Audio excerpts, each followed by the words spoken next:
এই গরমে ভাই আর পারি না, শুধু কারেন্টটা আসুক। আলহামদুলিল্লাহ, কারেন্ট আসছে।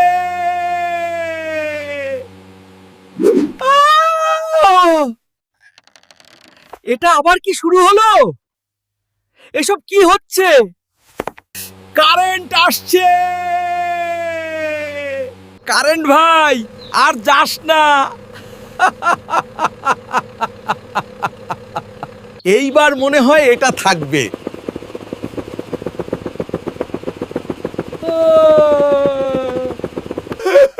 না, তুমি কি আমার সাথে তামাশা করছো? কারেন্ট ভাই, আমারে নিয়ে খেলতেছো? সারাদিন এই ভ্যাপসা গরমে আর কত অপেক্ষা করব? একটু শান্তি কি কপালে নাই, নাকি আমার ভাগ্যটাই এমন খারাপ যে সব সময় এই হয়? আসে আর যায়, আসে আর যায়। এটাই তো গ্রামের ভালোবাসার গল্প।